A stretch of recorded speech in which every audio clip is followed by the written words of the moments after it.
Hello everyone मु प्रियदर्शिनी तुमको आउ एक नुआ भिडियो वेलकम करुच्ची। तो आज भिडियो पिला माने आमे तुमर पंचम श्रेणी आम विचित्र विश्व बही चैप्टर 1 जल ही जीवन आस चिंता करवा पृष्ठ 20 जो क्वेश्चन गुड़िक से गुड़ी सल्व करवा। तो देखो एक नंबर कौन देती पिला माने स्तंभ मिलन करवा। तो महासागर जल पानीय योग्य नुहे तो यहाँ कौटी टाणवा आम टाणीदेले। तापर तुषार तुषारटा कौन पिला माने जलर कठिन अवस्था। तापर देखो बाष्प बाष्पटा कौन जलर गैसीय अवस्था।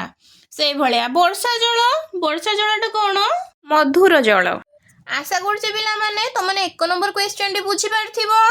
तो नेक्स्ट देखो ये 2 नंबर कौन कहिछि पृथ्वीर अधिकांश जल पानीय किंबा कृषि कार्य पई उपयुक्त नुहे काहीकि। तो ये लक्ष्य कर पिला माने पृथ्वीर अधिकांश जल पानीय किंबा कृषि कार्य पई उपयुक्त नुहे कारण कौन देख पिला माने पृथ्वीर प्राय 97% जल समुद्र रे रहिछि एवं एही जल लुणिया अटे जहाँकि पानीय किंबा कृषि पई उपयुक्त नुहे। पृथ्वीर अधिकांश मधुर जल हिम पर्वत और ध्रुव अंचल रे बरफ होई जमी रहिछि जहाँकि व्यवहार उपयोगी होई पारु नाही। तापर देखो पिला माने किछि मधुर जल भूगर्भ रे अनेक गभीर रे रहिछि जहा सहजरे भूपृष्ठ को उठा जाई पारे नाही। तापर देखो नदी पोखरी और झरणार अनेक जल मनुष्य द्वारा दूषित होई व्यवहार उपयोगी होई पारी न थाए। तापर देखो पिला माने पृथ्वी रे थिबा समस्त जल मध्यरु मात्र 2.5% मधुर जल सेथि मध्यरु प्राय 0.5% आम व्यवहार पई उपलब्ध जहाकु कि आमे पानीय कृषि तथा अन्य कार्य रे व्यवहार करू। तो एठी आमे कोन जानलु पिला माने पृथ्वीर प्राय 97% जल समुद्र जल रे रहिछि आ समुद्र जलटा जेहेतु लुणिया सेटा पानी उपयोगी कि कृषि उपयोगी नुहे। बाकी जो रहिला हमर 2.5% मधुर जल सेइथिरु किछि परिमाण रे हमर हिम पर्वत आ ध्रुव अंचल रे बरफ हेकि रहिछि देखो ए आ बाकी तक जो रहिला 0.5% सेटा हम व्यवहार पई उपलब्ध जहाकु कि आमे पानीय कृषि तथा अन्य कार्य व्यवहार करू। तो तेणु पृथ्वीर अधिकांश जल पानीय किंबा कृषि कार्य पई उपयुक्त नुहे। आशा करछि पिला माने तमने এই क्वेश्चन आंसर टी भलसे बुझी पारथिबो। तो वर्तमान 3 नंबर क्वेश्चन लक्ष्य कर पिला माने कोन देइछि जलाशय निकट रे बहु संख्यक जीव वास करंती काहेकि। तो एठी लक्ष्य कर पिला माने जलाशय निकट रे बहु संख्यक जीव वास करंती काहेकि। जल समस्त जीवों पाई अत्यावश्यक समस्त प्राणी और उद्भिद बंचिबा पाई जल आवश्यक करंती। केतेक जलचर जीव जल रे द्रवीभूत अम्लजान को ग्रहण करी श्वासक्रिया करंती। जलज जीव मानक पाई कि जलाशय गुड़िक तांकर बासस्थान अटे। जल खाद्य और आश्रयर सुविधा हेतु जलाशय निकट रे बहु संख्यक जीव वास करंती। आशा करछि पिला माने तमाने एबे बुझी पारथिबो जे जलाशय निकट रे बहु संख्यक जीव काहेकि वास करंती। तो वर्तमान 4 नंबर क्वेश्चन लक्ष्य कर पिला माने कोन देइछि जदि तुम अंचल रे 2 वर्ष पर्यंत वर्षा हेबो नाही तेबे कोन हेबो। से कोन कहला ना जदि आम अंचल रे 2 वर्ष पर्यंत वर्षा हेबो नाही कौन कौन असुविधा गुड़िकर सम्मुखीन आम हेबा से गुड़ी को लिखिया पई कहिछि। तो ये देखो पिला माने आमे कौन जानिचु जल हेउची समस्त जीव जगत पई जीवनर आधार एवं जदि वर्षा न हेबो तेबे जल संकट देखा जिवो फल रे विभिन्न समस्या देखा जिवो। तो ये देख वर्षा अभावरु नदी पोखरी कूपर जल सुखी जिवो और पानीय जलर मध्य अभाव देखा जिवो। वर्षा नहेले चाष कार्य होई पारिबो नाही। चाष कार्य न होई पारिले खाद्यर अभाव देखा जिवो। वर्षा अभाव रे गछपत्र घास बुदा सबु सुखी जिवो फलतः विभिन्न प्रकार पशुपक्षी माने मध्य खाद्य अभाव रे मृत्युवरण करिवे। ବର୍ଷା ଅଭାବରୁ ଦୁର୍ଭିକ୍ଷ ପରିସ୍ଥିତି ସୃଷ୍ଟି ହେବ ଓ ବହୁତ ଧନଜୀବନ ହାନି ହେବ ଓ ଜୀବନ ବହୁତ କଷ୍ଟଦାୟକ ହେବ। ତ ଏଇଠୁ ଆମେ କ'ଣ ବୁଝିଲେ ପିଲାମାନେ?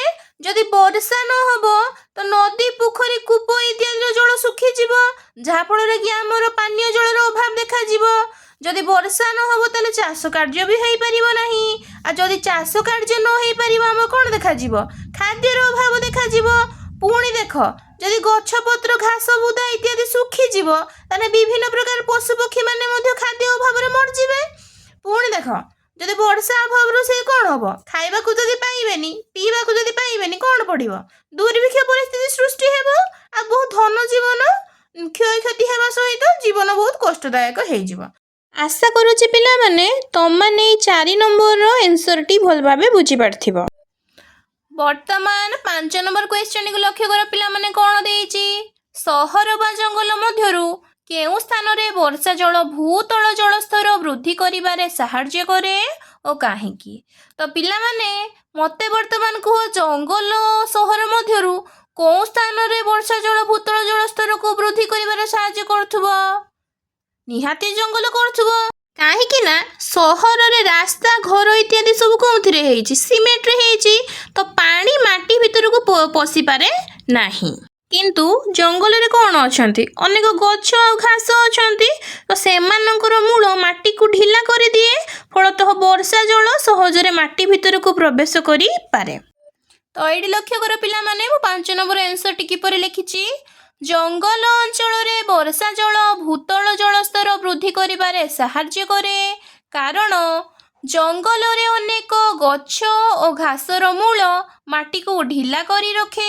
ଫଳସ୍ୱରୂପ ଢିଲା ମାଟିରେ ବର୍ଷା ଜଳ ସହଜରେ ମାଟି ଭିତରକୁ ପ୍ରବେଶ କରିପାରେ ଏବଂ ଏହି ଜଳ ଭୂମି ତଳେ ସଞ୍ଚିତ ହୋଇ ଭୂଗର୍ଭର ଜଳସ୍ତର ବୃଦ୍ଧି କରେ। କିନ୍ତୁ ସହରରେ ରାସ୍ତା, ଘର ଇତ୍ୟାଦି ସିମେଣ୍ଟରେ ହୋଇଥିବାରୁ ପାଣି ମାଟି ଭିତରକୁ ପଶିପାରି ନଥାଏ। ତେଣୁ ଜଙ୍ଗଲ ଅଞ୍ଚଳ ବର୍ଷା ଜଳ ଭୂତଳ ଜଳସ୍ତର ବୃଦ୍ଧି କରିବାରେ ସାହାଯ୍ୟ କରିଥାଏ। ଆଶା କରୁଛି ପିଲାମାନେ ତମମାନେ ବୁଝିପାରିଥିବ 5 ନମ୍ବର ଆନ୍ସରଟି। ତ ବର୍ତ୍ତମାନ ପିଲାମାନେ 6 ନମ୍ବର କ୍ୱେଶ୍ଚନକୁ ଲକ୍ଷ୍ୟ କର, କ'ଣ ଦେଇଛି? ତୁମେ ଘରେ କିମ୍ବା ବିଦ୍ୟାଳୟରେ ନୂଆ ଉପାୟରେ ଜଳ ସଂରକ୍ଷଣ ପାଇଁ ଏକ ନକ୍ସା ପ୍ରସ୍ତୁତ କରିପାରିବ କି? ଏଥିରେ କ'ଣ କ'ଣ ରଖିବ?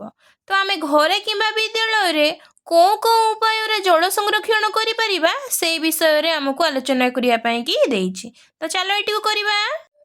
ତ ଏଇଠି ଲକ୍ଷ୍ୟ କର ପିଲାମାନେ, ଏ କ୍ୱେଶ୍ଚନର ଆନ୍ସର ଆମେ କିପରି ଲେଖିପାରିବା?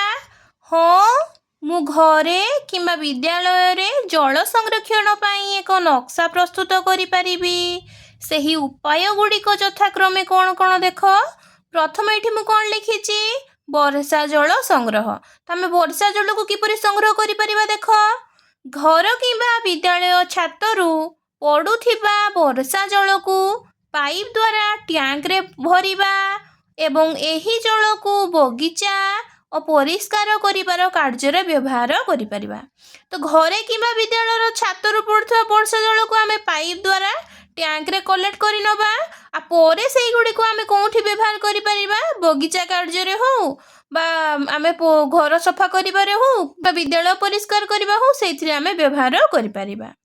2 ନମ୍ବରରେ ଦେଖ, ଅଯଥା ଜଳ ନଷ୍ଟ କରିବା ନାହିଁ। ତ ଆମେ କିପରି ଅଯଥା ଜଳ ନଷ୍ଟ କରିବାନି ଦେଖ।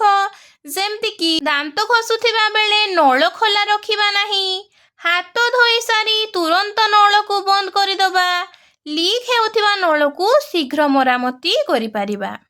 ଯେତେବେଳେ ଆମେ ଦାନ୍ତ ଘଷୁଛେ ସେତେବେଳେ ନଳଟାକୁ ଖୋଲା ରଖିବାନି, ହାତ ଧୋଇ ସାରିକି ଆମେ ସାଙ୍ଗେ ସାଙ୍ଗେ ନଳଟିକୁ ବନ୍ଦ କରିପାରିବା।